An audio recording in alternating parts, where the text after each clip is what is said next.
All right, we're on route week number 7. Now we're on day number 3.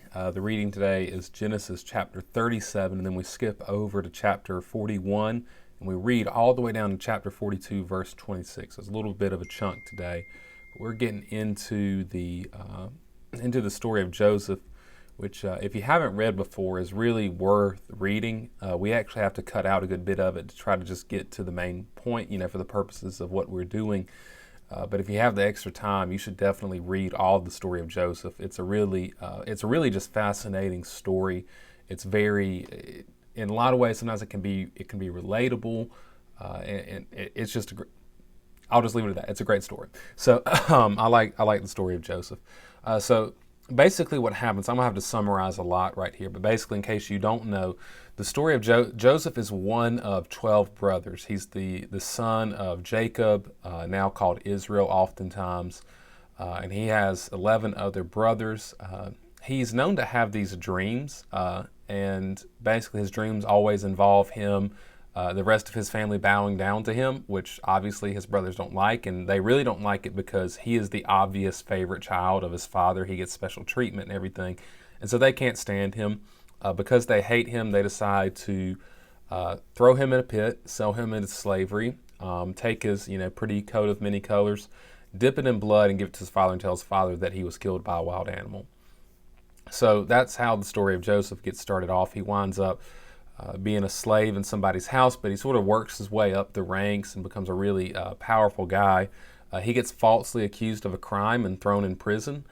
Basically, gets left to rot in prison for who knows how long, until one day, like I said, he has a knack for dreams. Pharaoh, who's the king of Egypt, starts having these weird dreams. First dream he sees these 7 cows come up out of the river, and they're big old fat, heavy cows, which is a good thing. You want your cows to be plump. That's where you get your meat from.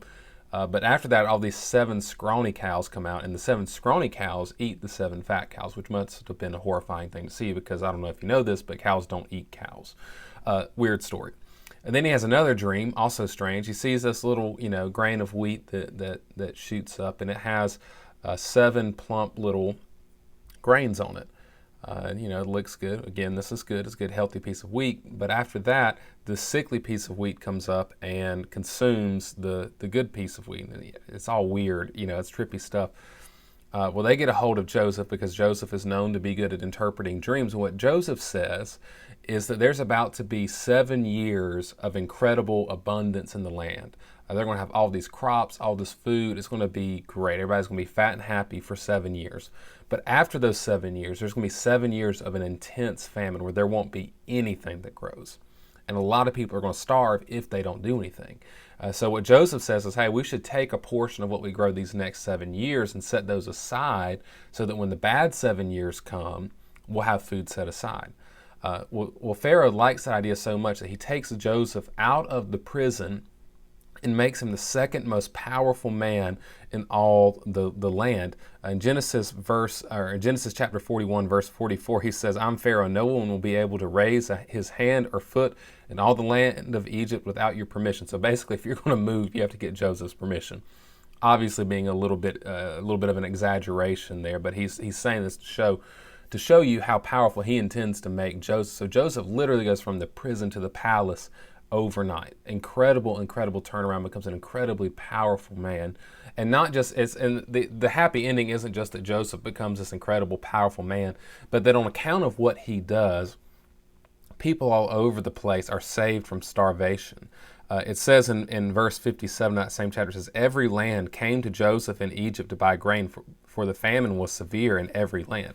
And so everywhere else is struggling with the same thing, but because Joseph was there and started stockpiling all this food, he has food to give out to everybody. And so everybody else is able to survive because of him. Now, I just want to make a quick point about this. I know that I took a long time just summarizing the story, but here's what I want you to think about.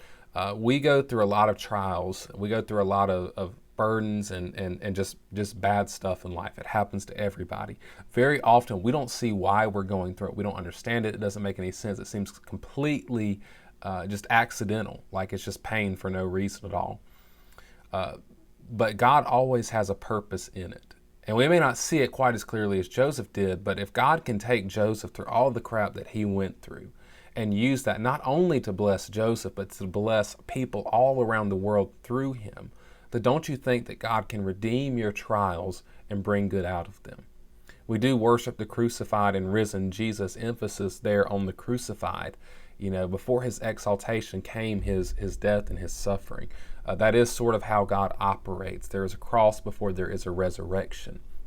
And so before our exaltation, we will have to suffer on this earth and we'll have to suffer in this life. But that doesn't mean that God has abandoned us. That doesn't mean that God doesn't have a plan. We just don't see it yet. So if you're in the middle of the trial, hang on in the middle of it, because God does have a plan to bless you and to bless others through you.